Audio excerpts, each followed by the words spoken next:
Il existe trois panneaux concernant ce stationnement. Le premier indique que je n'ai pas stationné du 1er au 15 juillet. Enfin, semi-mensuel indique que l'interdiction s'alterne entre le début et la fin du mois.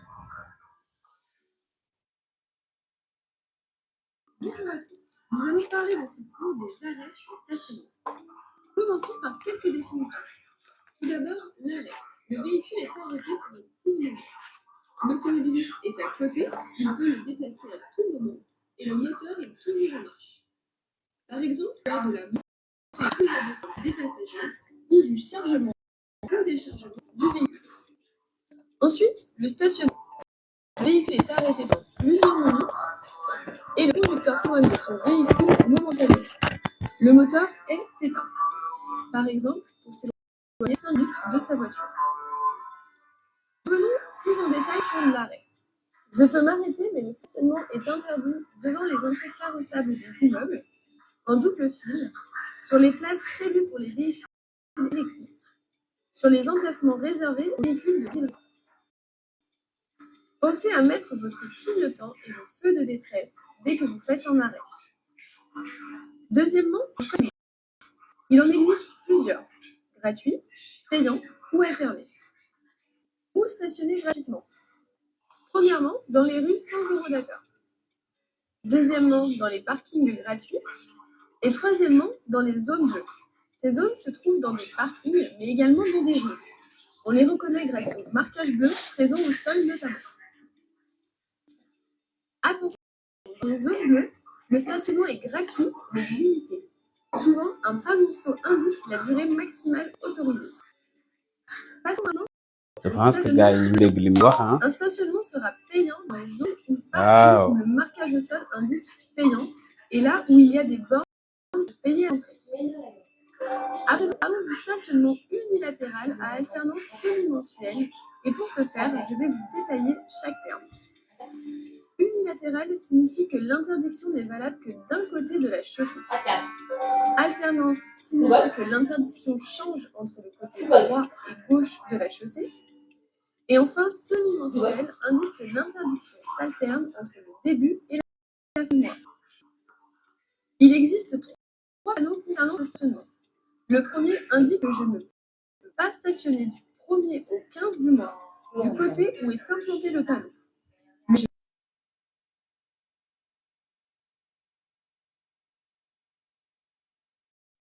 le second panneau indique c'est-à-dire que du 1er au 15 du mois, je peux stationner du côté où est implanté le panneau, mais je ne pourrai pas le faire du 16 au 31 du mois. Enfin, pour le troisième panneau, il faut tenir compte du numéro des habitations de la rue. Autrement dit, du 1er au 15 du mois, je peux stationner du côté des numéros impairs des habitations, et du 16 au 31 du mois, je devrais stationner du côté des numéros pairs des habitations. À proximité des intersections. Dans les virages et sommets de côte, des passages à niveau, ils seront aussi très gênants à proximité des panneaux de signalisation, sur les voies vertes, les bandes et pistes cyclables, sur les trottoirs, 5 mètres avant un passage piéton, sur les voies et emplacements réservés, au bus par exemple. Enfin, les stationnements vont être gênants sur les ponts, les passages souterrains et les tunnels, sur la bande d'arrêt d'urgence d'une autoroute et à hauteur de ligne continue sur route. Il faut savoir que stationner plus de 7 jours au même endroit est considéré comme étant un stationnement abusif. Le véhicule peut donc être amené au feu. Il y a cependant des exceptions possibles, comme dans certaines communes, le stationnement peut être autorisé à certaines heures. Des panneaux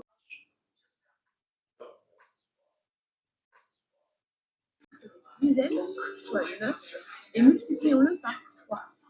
9 fois 3 égale 27. Donc, la distance parcourue pendant une seconde à 90 km/h est de 27 mètres. À 130 km/h, le chiffre des dizaines est 13, donc la distance parcourue est égale à 13 fois 3, soit 39 mètres. Ensuite, comment ajuster sa vitesse? Il faut bien comprendre le terme limitation de vitesse, qui ne signifie pas une vitesse conseillée à laquelle on peut rouler, mais qui signifie bien une vitesse maximale autorisée que l'on ne peut pas dépasser. Ajuster sa vitesse, c'est être capable de s'adapter aux circonstances pour ralentir à temps et éviter tout accident. Premièrement, en présence d'autres usagers. Deuxièmement, selon la route. Troisièmement, selon la visibilité et la lisibilité des panneaux. Quatrièmement, selon la circulation, qui peut être dense ou fluide. Salaamu alaikum wa rahmatullah. Salam. Assalamu alaikum. Assalamu alaikum. Dara nekk ci foo xamante ni ci sécurité routière Il est important de retenir joué ci ay rôle yu baree bari correspond à la force accumulée ba nga par la xamante ni voiture. kenn ku ci nekk dina ci gis Cette boppam. force augmente bien plus vite que la vitesse. Loolu nag Les dañ conséquences ciy sont gën a bàyyi xel si la lu vitesse mel est ni multipliée par 2, code de la route l'énergie ndax cinétique moo sera ëmb lépp lu multipliée bokk par ci sécurité 4. routière. La distance de freinage Sécurité ainsi que routière la moo ko force fi jiitu centrifuge ku ci doxal pour kenn ku ci Cela nekk donne alors xam ni 11 ci fois sa wàll 3 xam ni ngay égale moytoo 33. Je parcours ndax donc tali dafa nekk environ lu doy 30 waar mètres nag à tali 110 dafa ne lu doy km/h. waar Vous te savez kenn ku ci nekk maintenant boo ci comment nekkee war nga votre cee vitesse. bàyyi xel Je vous laisse à présent consulter ndax notre li mu ëmb prochaine dafa vidéo bari. sur les arrêts et stationnements. ñun Sénégal nag dañoo bëgg a jël tali Prime sur la tuuti lañ ci yàlla signalisation permanente. dimbali tuuti rek tuuti On reconnaît ces ñu xam panneaux ci tuuti grâce rek à leur fond de ci liñ couleur yàlla jaune. dimbalee ci sécurité routière Lorsque vous mais rencontrez des rusuñu ko pour travaux di ko sur la partager ñun chaussée, ak suñu veillez nawle à augmenter les rawat distances na de nag buñ jógee ci sécurité événement avec yoo le xamante véhicule ni précédent, c'est des événements grandioses. à faire attention à Sénégal l'état de la ñëpp xam chaussée nañi et à ni ma ralentir ko même si nattee aucun dafa panneau mel ne ni le am nañ fi lu précise. war a tolloog Deuxièmement, les 13 tunnels. ans 13 programmes yoo Ce xamante sont ni des ay zones de xew-xew la ci biir dëkk circulation bi à risque du fait de yenn yi l'espace dafa concerner restreint. direct Il est religion donc musulman important de yenn respecter les yi mesures de vague nit sécurité ñu bari bokk ci spécifiques pour ba ci éviter tout yeneen risque xeetu diine d'accident. yi Il kon existe nag une buñ jubee ci signalisation xew-xew bu spécifique toll au ni tunnel. xew-xew grandiose bu L'entrée mag du mu mel tunnel ni lu est ñu indiquée màggal par un panneau mel ni lu ñu màggal à fond bleu, véhicule. kenn ku ci Laissez les nekk clés sur am le ci waa véhicule. kenn ku ci Laissez les nekk clés sur am le ci waa am ci waa panneau indiquant le nombre de voies de train. Ici, la croix est doublée, cela signifie que plusieurs trains peuvent traverser en parallèle. Quel est le bon comportement à adopter? D'abord, ralentir dès lors que l'on est averti de la présence d'un passage à niveau. Ensuite, il faut s'arrêter dès lors qu'une de ces conditions est présente. Les feux rouges clignotent, la sonnerie retentit, les barrières s'abaissent et le panneau dynamique indique fermé. Sachez que si le conducteur se retrouve bloqué sur les voies, il doit enfoncer la barrière pour s'en dégager. Si le véhicule est en panne, il doit sortir de celui-ci et appeler un agent. Quatrièmement, les tramways. Quelle est la signalisation à leurs abords? Ils sont prioritaires sur tous les véhicules et les piétons. Ils circulent dans des espaces réservés ou au sein d'espaces communs à tous les usagers. De plus, les panneaux indiquent la présence d'un tramway et l'interdiction de s'engager sur la voie. Un feu rouge clignotant signale l'arrivée du tramway et le conducteur doit s'arrêter. Enfin, ne pas s'engager sur les voies sans être certain de pouvoir s'en dégager. Cinquièmement, la circulation dense. Il faut avoir une course afin de partager la route en toute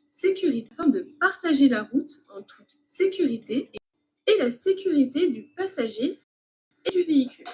Voici nos conseils pour bien les mémoriser. Bien lire et relire tous les cours, ne négligez aucune thématique, prendre des notes sur les notions importantes. De plus, faites des tests pour être incollable.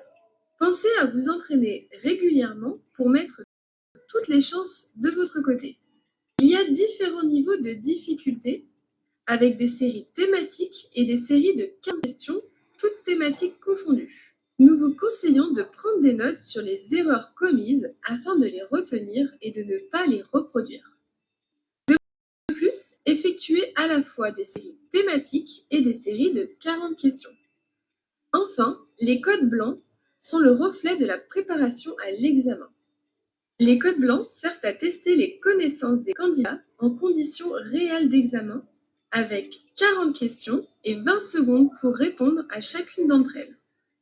Ils donnent une idée sur le niveau actuel du candidat et de l'avancement de sa préparation. Ils permettent aussi de focaliser les révisions sur des points incompris. Je vous invite désormais à compléter ce cours avec une autre notion qui s'intitule « Suis-je prêt pour l'examen ?»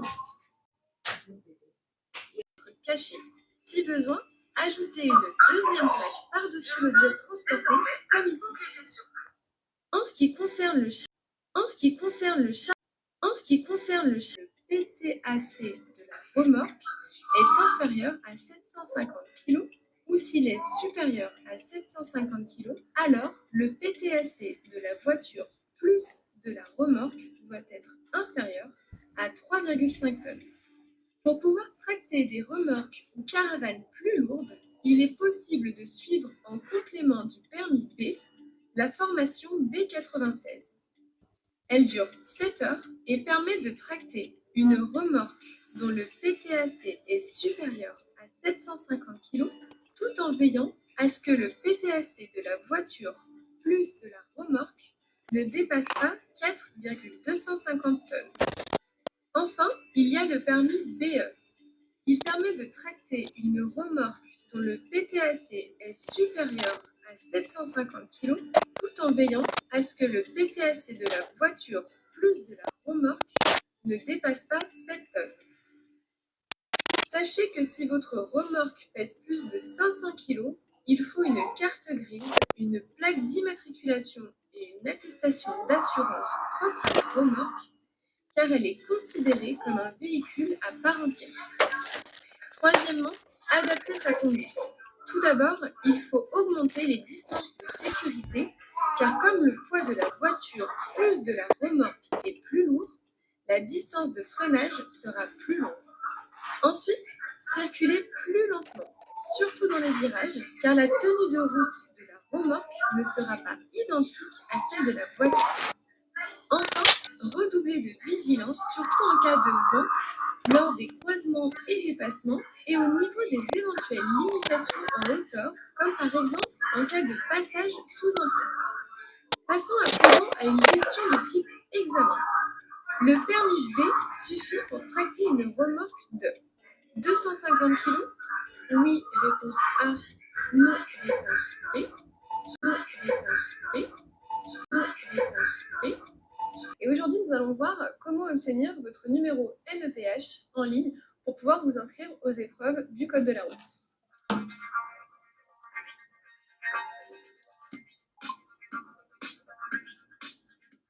La première étape est de vous rendre sur le site de la NTS, donc l'Agence nationale des Salam titres alaikum wa sécurisés. rahmatullah. Pour rappel, Salam, le assalamu numéro alaikum. NEPH, c'est une suite de 12 chiffres nuyu nañ leen que la bu baax préfecture vous attribue ziare leen bu pour baax faciliter jox le leen seen passage à yéeguwaay yi l'examen. gën a kawe Vous puissiez tout simplement di passer leen wax votre ni examen. leen Donc, une fois que vous êtes sur Ndiaga ce Makhtar site, Mbaye borom salam vous cliquez sur « Je fais ma demande en ligne ». mooy La demande s'effectue en 4 étapes.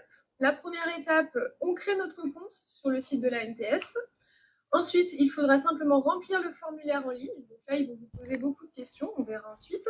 Je valide ma demande et ensuite, je reçois mon numéro NEPH par email. Donc ça vous laisse un laps waaw de temps salaamu pour aleykum wa vous entraîner à rahmatullah l'examen du Code de la route. assalamu aleykum Donc premièrement, je crée mon compte. Donc là, Ndiaga si vous Makhtar n'avez Mbaye pas borom déjà salam de mooy compte sur ANTS, waxtaan on ak va ay vous nawleem demander chauffeuram de créer votre compte tout jëm nag simplement en ci rentrant lu votre mel ni adresse màggal mail et ensuite, muy une fois que vous aurez nekk reçu ce événement mail, bu vous mag sax pouvez événement bu renseigner rëy votre propre boo mot de xamante passe. ni Deuxièmement, bare il suffit bare de bare remplir bare le bare bare formulaire. bari Pour accéder au formulaire en ñu ligne, ngi koy bàyyi xel vous avez simplement à cliquer sur « Demander un permis de tey conduire ». di Pas de panique, demander un permis de conduire, c'est simplement pour avoir le numéro NEPH. tey di lan Donc, mardi ça ne veut pas dire le avoir le 6 permis août de conduire tout de suite. Une fois que vous avez cliqué sur le formulaire en le ligne, 6 août vous allez arriver sur 7 points différents qu'il va falloir compléter. Le premier point s'intitule « Motif de la demande ». Là, vous avez des sous-objectifs, entre guillemets. Le premier, c'est « Est-ce que vous effectuez votre demande en tant que candidat mineur ou en tant que candidat majeur ?» Donc, renseignez bien ça. Ensuite, il s'agit, donc là, normalement, vous cliquez d'une inscription au permis nécessitant le passage d'un examen pratique, hein, d'où le permis de conduire. Ensuite, on vous demande les catégories de permis demandées. Donc attention, si vous passez le permis traditionnel voiture, c'est bien le permis B. Hein. Les autres permis, donc tout ce qui est A, c'est tout ce qui est pour la même catégorie. Donc là, ça veut dire avoir un dossier déjà existant dans une autre auto-école. Dans tous les cas, même si vous indiquez non pour les deux, ça ne vous empêchera pas d'avoir votre numéro NEPH. Et également si vous devez conduire un véhicule aménagé. Ensuite, le dernier point, c'est est-ce que vous avez des lunettes, est-ce que vous avez des maladies incompatibles avec la conduite, ou est-ce que vous êtes titulaire d'une pension d'invalidité. Je vous rappelle que si vous cochez oui pour l'un des trois, il faudra fournir un justificatif médical. Ensuite, le point 2 et le point 3, là, on vous demande votre état civil et vos coordonnées. Donc là, il suffit de vous laisser un petit peu guider par tout ce qu'on vous demande, le nom de famille, le prénom, la date de naissance, si vous êtes un homme ou une femme, etc. Votre adresse postale, par ici. Donc l'adresse postale, essayez de ne pas vous tromper, et si jamais vous avez besoin de la modifier, il faut vraiment la modifier parce que une fois que vous avez le numéro, vous rentrez votre dossier et normalement la photo apparaît automatiquement sur votre dossier.